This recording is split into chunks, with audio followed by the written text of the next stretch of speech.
Okay, so in week 14 Friday's video, I'm going to be talking about this section of In Cold Blood in just a moment, and also reflecting upon the Walker killings if you wanted any more verbal information on that. But first, let me just say that you should take the progress check scheduled for today.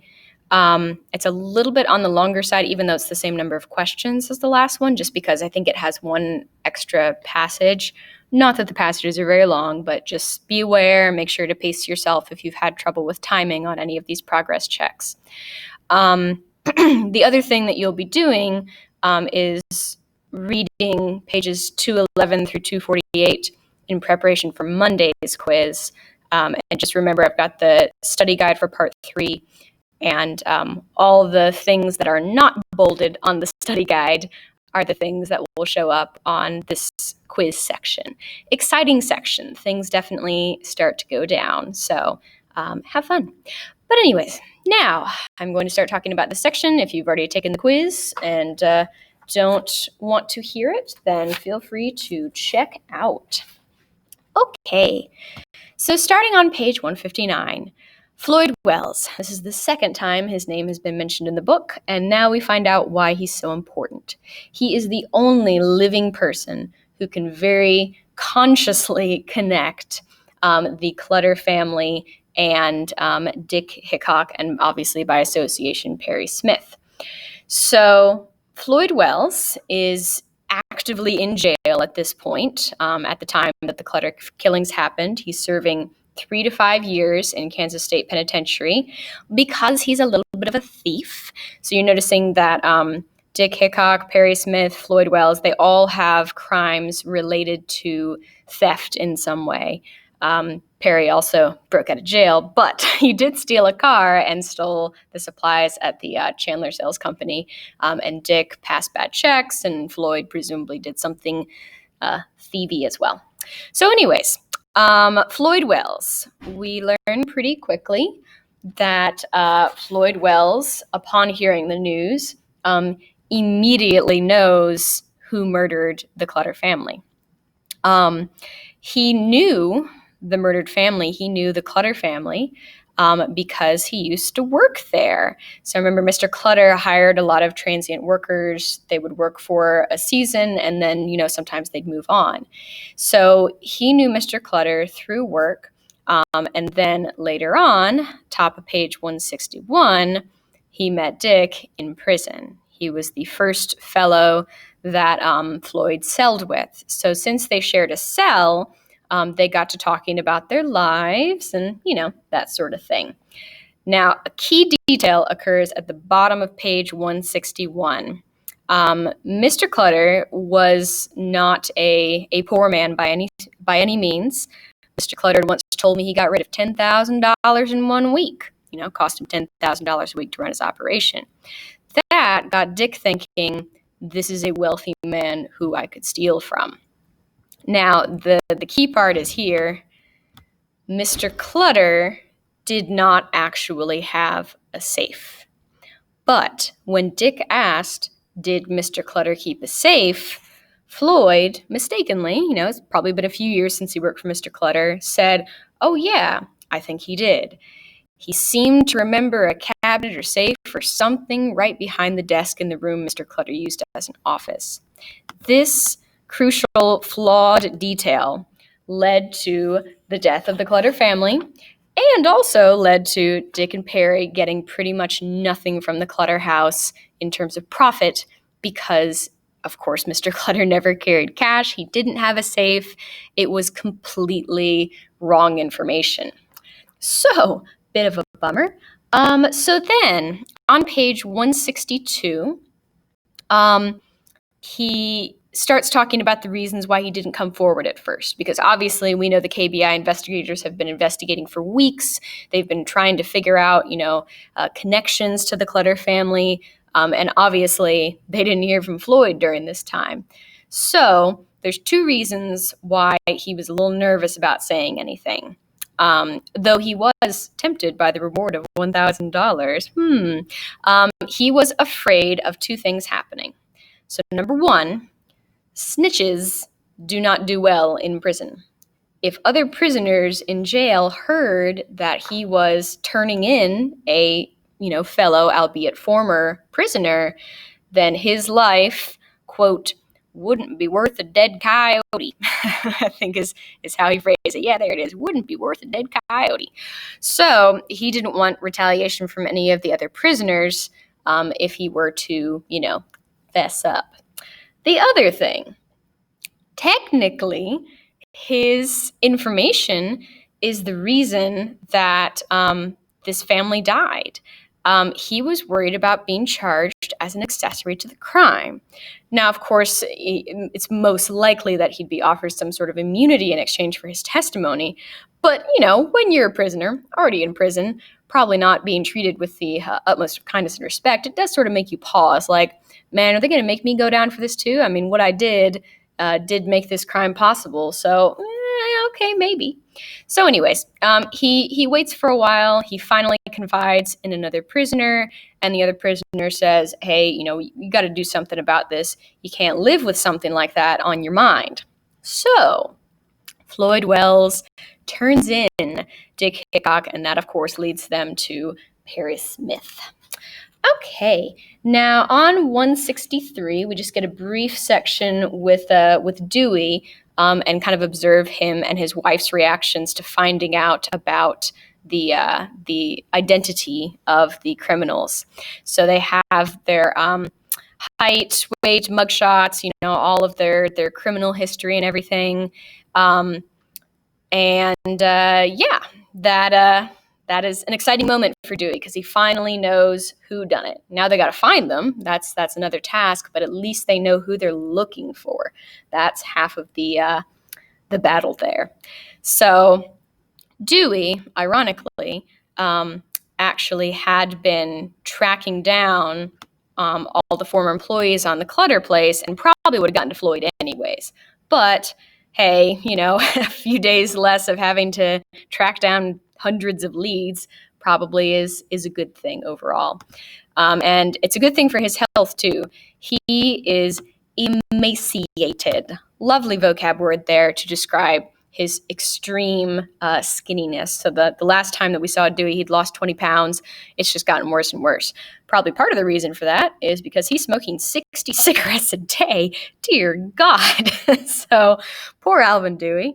Nicotine is a hunger suppressant. So he probably, between the stress and the cigarettes, he probably hasn't been very hungry, which is why he's lost so much weight. So hopefully Dewey can recover some health now. But they still do have to find the individuals who committed this crime. So, yeah, there's that too.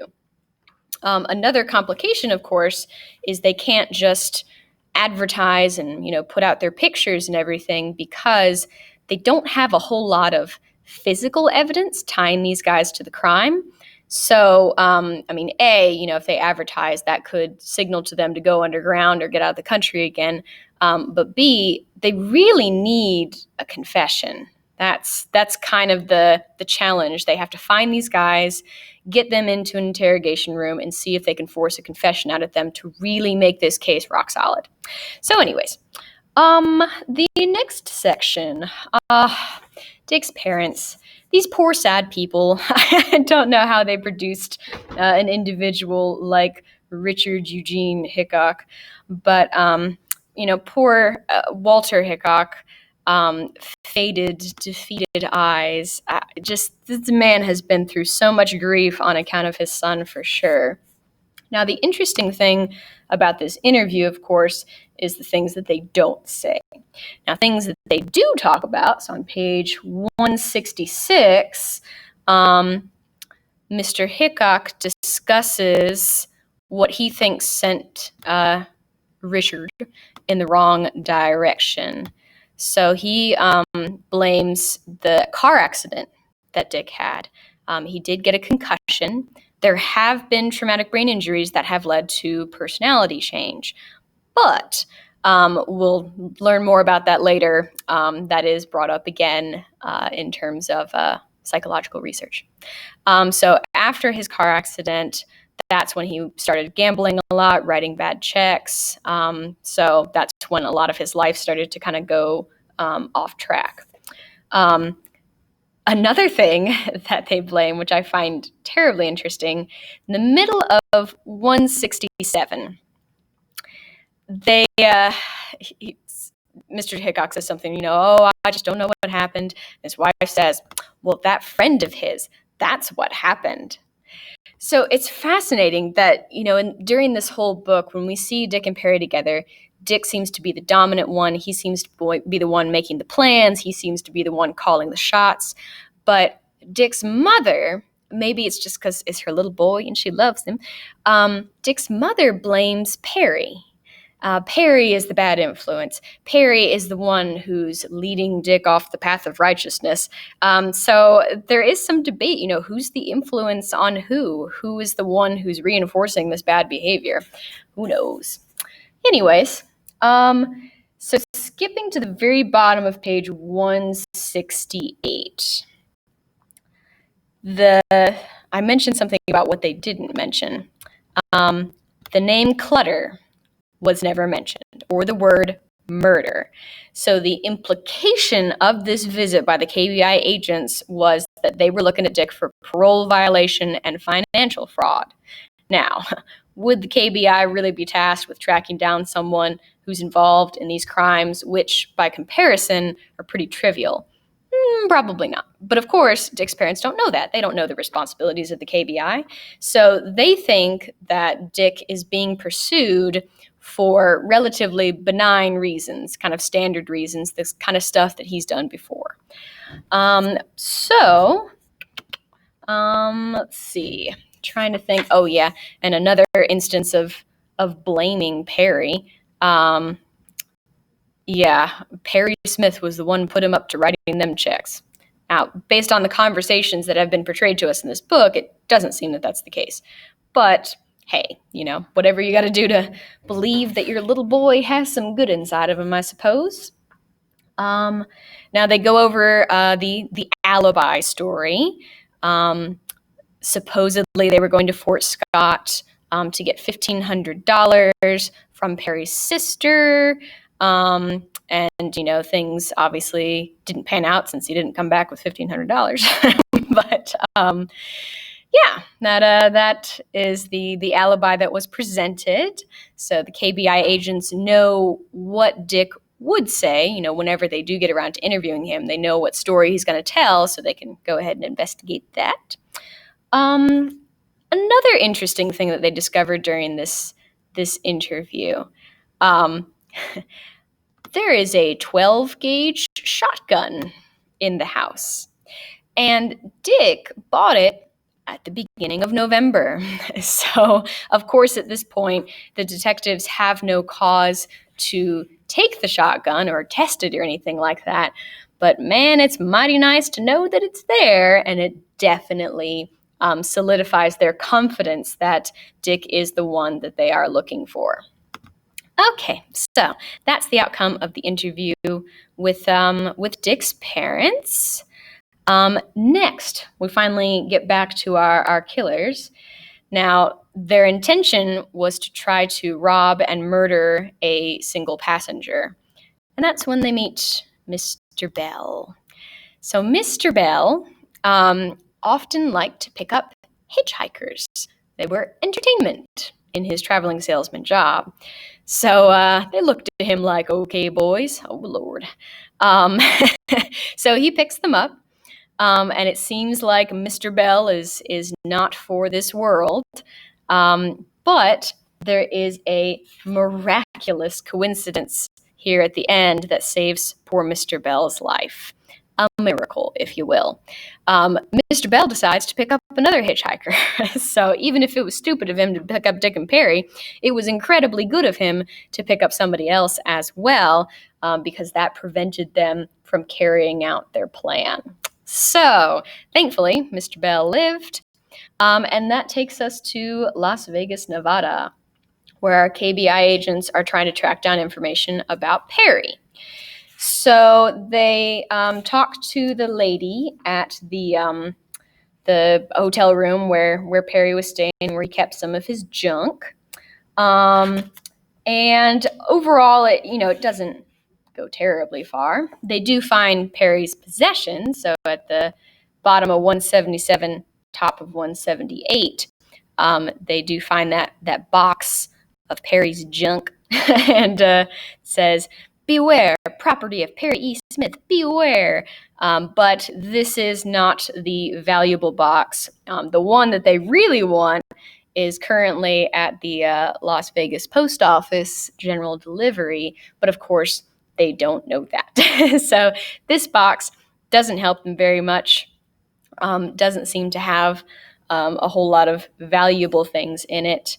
Landlady doesn't know a ton of stuff. She does know a little bit about Perry and his family. His father calls himself the Lone Wolf. Last she heard, he was living in Alaska, but the KBI agents, I don't believe, end up being able to actually track him down. Another section that goes further into Perry and investigating him involves Barbara, who they are able to track down. Barbara Johnson, formerly Barbara Smith. So we read the letter from Barbara, from Bobo, her nickname is, to Perry, and kind of got a sense of who she was as a person. This scene with her kind of complicates that depiction, because while in the letter it seemed like she genuinely wanted Perry to be reformed, even if she was a little bit judgy about it, in this section, she seems downright afraid of him. So on page 181, she talks about, let's see if I can find it. So she says, the rights of other people mean nothing to Perry. He has no respect for anyone, portraying him pretty differently from the way that we've seen him when we've seen the episodes involving him. She does have information about Joe James, which we already knew about. And then on page 182, she reaffirms, if you do find him, don't give him my address. I'm afraid. I always have been afraid of him. He can seem so warm-hearted, sympathetic, gentle, a sensitive person. He can fool you. He can make you feel so sorry for him. And I kind of wonder, when Truman Capote was writing this book and when he eventually did get input from Perry and interviewed Perry for this book, you kind of wonder, was Truman Capote fooled? Did he feel sorry for Perry when he shouldn't have? Is the Perry that his sister has seen, is that the real Perry? And he was just manipulating Truman Capote? Who knows? But point being, Barbara seems to want absolutely nothing to do with him. And when we hear some of the episodes from her past, we can kind of see why. So on page 184, talks about their history a little bit. They were pretty close in age. She loved him as a child, absolutely adored him. But he transformed in his childhood.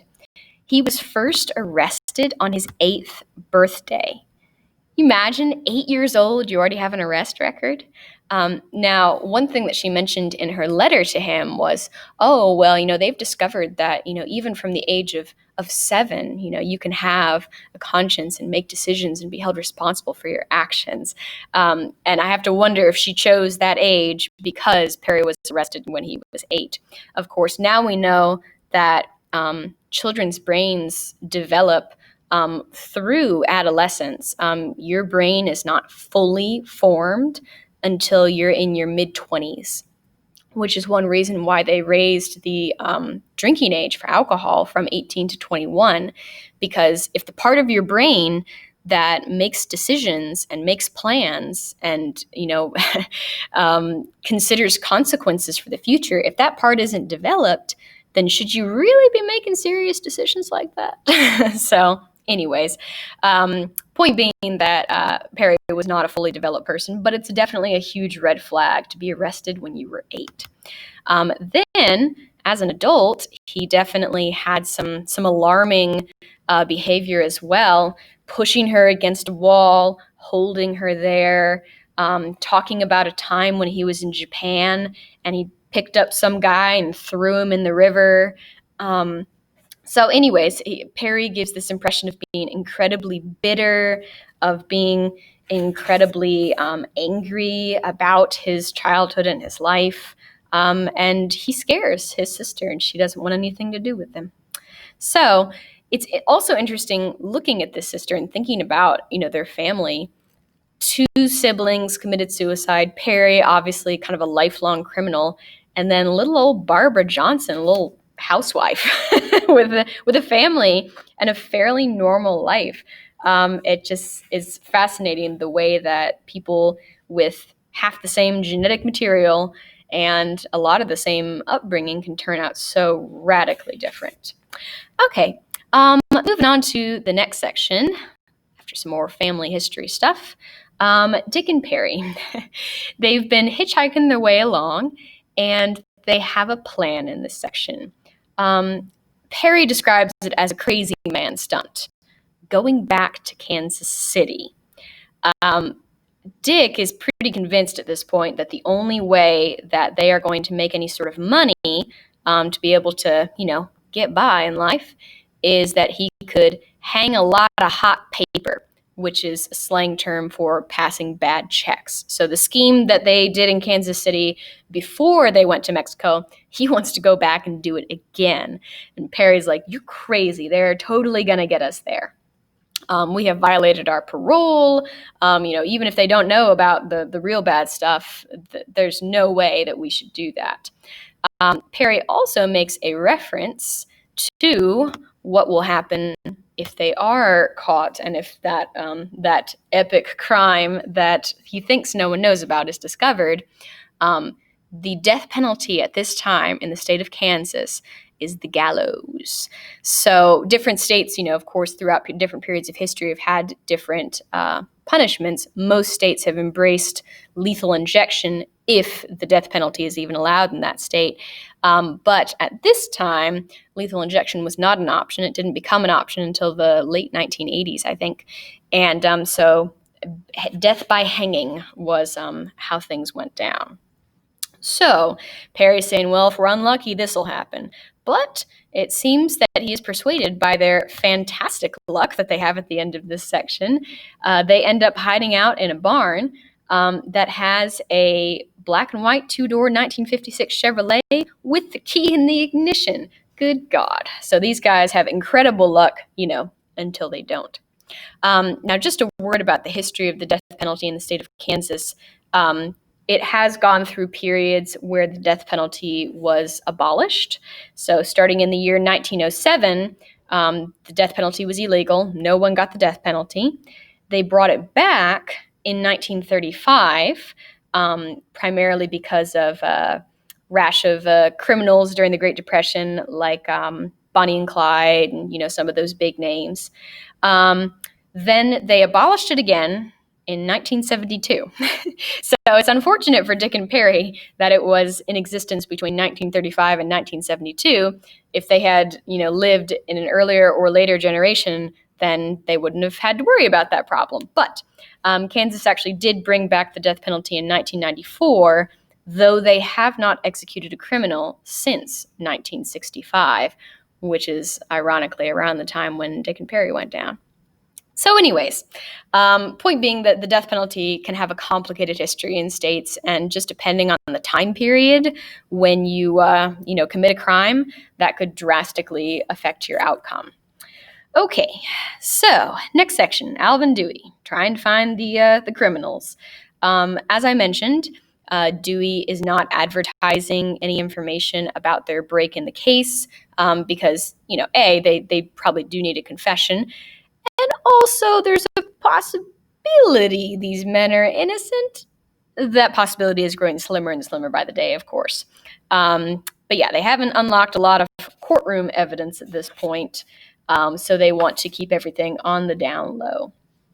And then on page 190,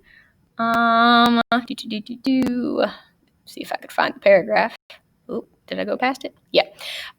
So he talks about the evidence or lack thereof if they can't track down the shoes, if they can't find the radio, then it just doesn't seem like they have a lot to connect them. He also still finds it inconceivable that this family was killed for a few dollars and a radio.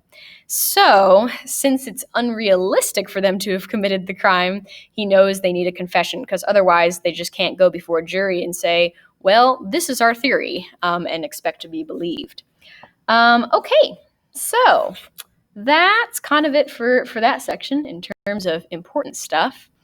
So in the next section, we go back to our criminals, and we see that Dick's plan has come to fruition. They are back in Kansas City, driving a stolen car. So the risk is incredible that they are taking at this point. And I did want to point out in this section, this is on page 193 near the top of the page, and there's this little kind of interjection that I find interesting, because Truman Capote tries to keep himself out of the story so much. Here it is. He tries to keep himself out of the story so much, sometimes even having sections where he refers to a journalist, which is actually him. But this little interjection, wasn't it incredible? A person of his intelligence, his talents? I find a lot of interesting author voice in that one, where he still is trying to persuade us that criminals deserve empathy, that Perry, who is quite possibly a quadruple murderer, or at least involved in a quadruple murder, is very intelligent and talented. It's definitely we still have that little vein of positivity about these criminal elements. So anyways, just thought that was interesting. So Perry is nervous, popping aspirin, waiting and waiting and waiting.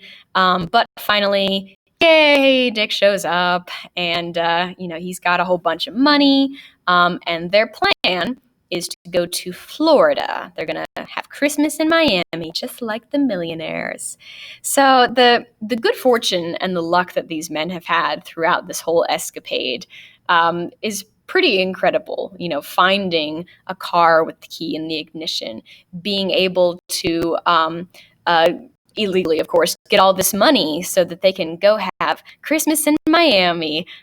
Just an incredible string of good things happening to them. Perry catching his big fish. But of course, we know that will eventually come to an end. Karma will catch up with them at some point.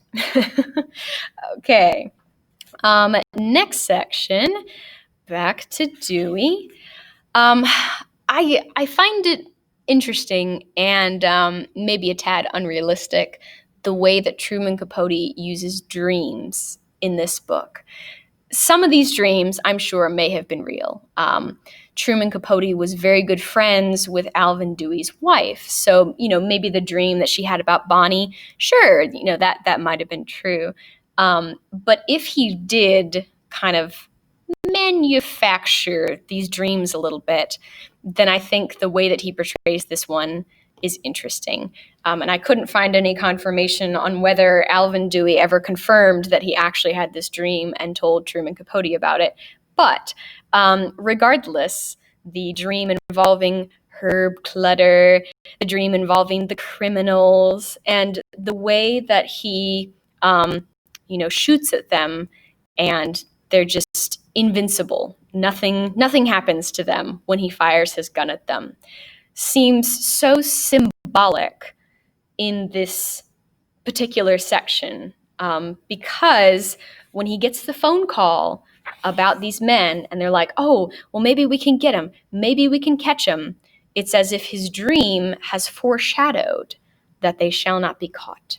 Him firing at them and them not dying in his dream seems to be symbolic of the fact that he would not catch them in Kansas City. This is near the end of page 198. He did not believe they would be caught in Kansas City. They were invulnerable. So I question, just because of the crazy timing of it, whether this scene actually occurred exactly as Truman Capote says it. But it does have kind of a dramatic flair to it. The criminals, invulnerable in the dream, are also invulnerable in real life, at least for now. Okay, now page 199 starts the Walker incident. So it seems like the most incredible, crazy coincidence that a Florida family, 4 members of a Florida family, died with Dick and Perry within 100 miles of them, and they had nothing to do with it. So on the surface, how on earth could they not be connected in some way? I mean, how many, criminal pairs do you have running around the country committing quadruple homicides? But let's look at the facts of the case. So, trying to think if there's anything. Well, I'll get back to that. So let's talk about the Walker case first, and then I will get back to other things that are mentioned in the section, because there's a couple things that don't relate to the Walker killings that we should probably talk about. So, Walker killings. Facts of the case. And I pulled some of this from the book and some of this from the internet to try and get us some more details so we can fully evaluate the situation. So December 19th, 1959, this is in Osprey, Florida, which is pretty close to Miami. Geographically speaking, Dick and Perry definitely could have pulled this off. We have a family of 4. We have a 24-year-old woman who was raped and then shot with a .22. We have a 25-year-old man who was shot, a 3-year-old who was shot, and a 1-year-old who was shot and drowned in a bathtub. So the level of brutality definitely, is at least close to the Clutter case. I might argue that this is a bit more brutal because of the sexual violation and the drowning of a 1-year-old. I mean, geez. So anyways, other evidence at the crime scene. There was blood on Christine Walker's high heels, as if she tried to stab someone with a high heel. And there is evidence that she was attacked first, and the other members of the family were attacked and killed when they came home afterwards. There also was a bloody cowboy boot print that was at the scene. There was a cool cigarette wrapper, so implication, of course, that the killer was a smoker.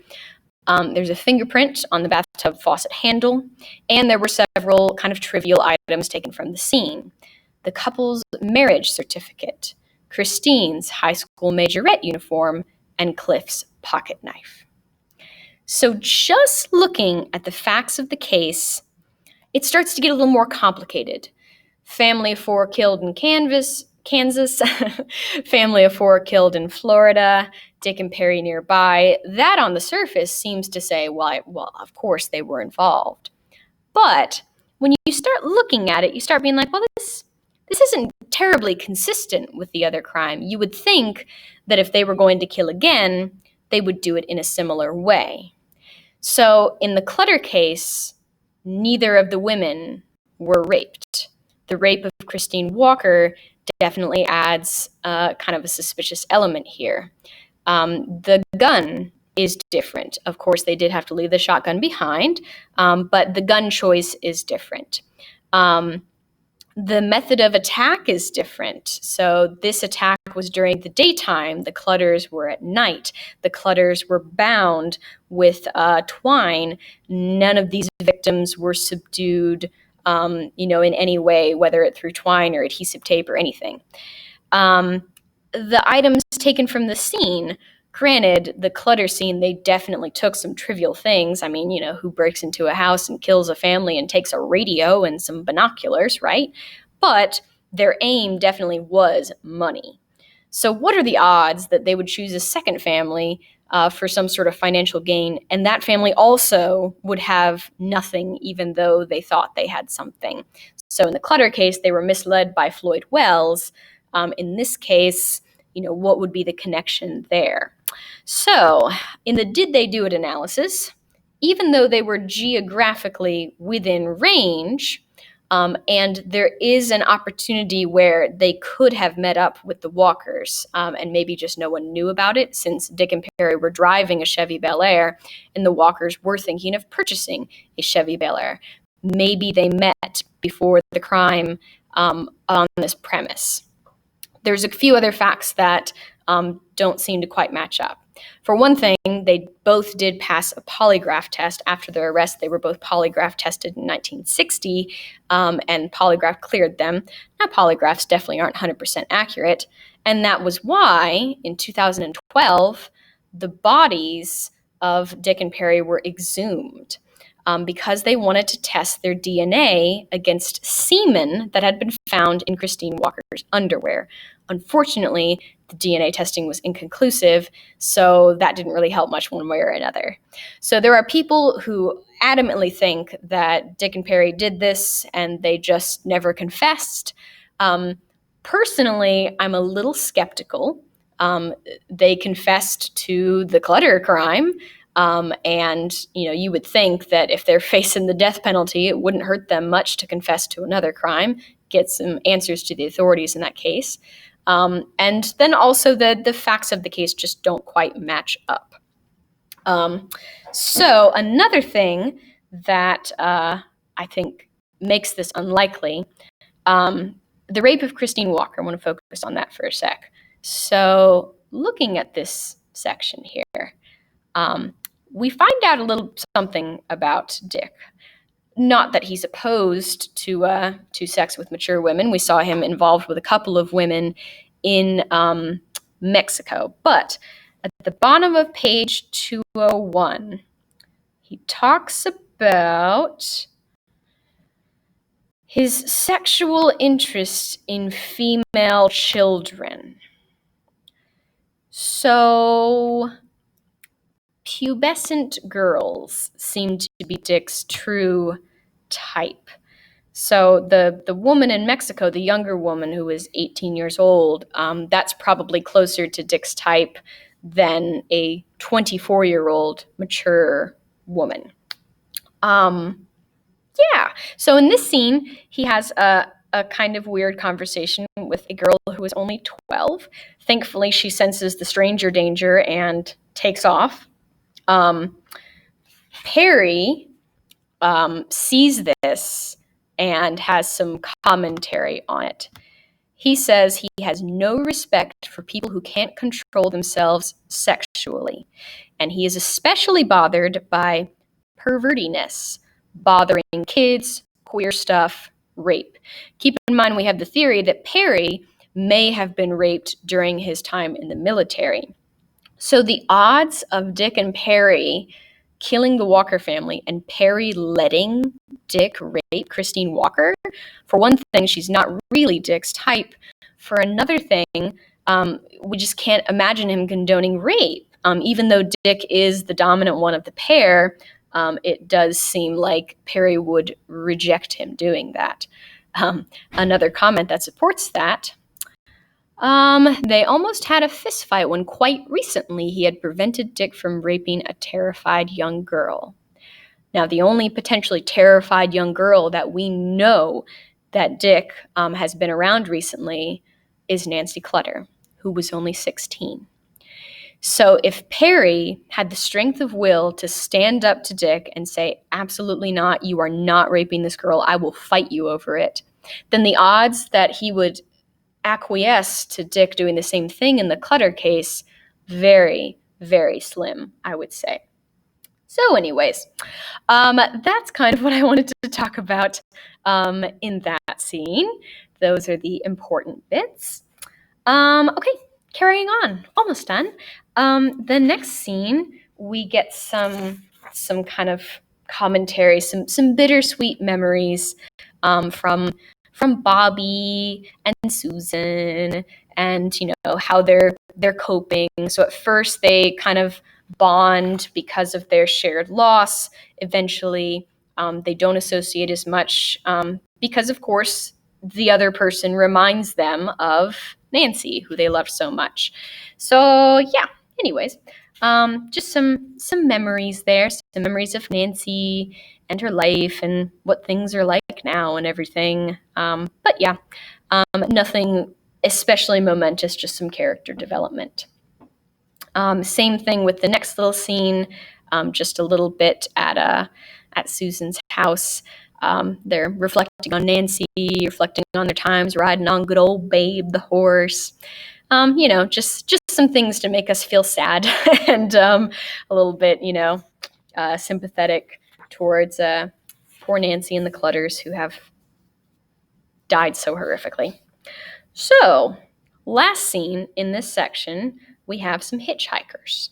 Now, Perry and Dick were hitchhiking themselves, and perhaps presumably that's why Perry says, let's give them a lift. Dick does comment that, Perry is always pestering Dick to pick up the damned sorriest looking people.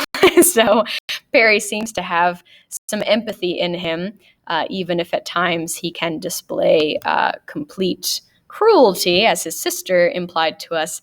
Seems like he feels sorry for these guys.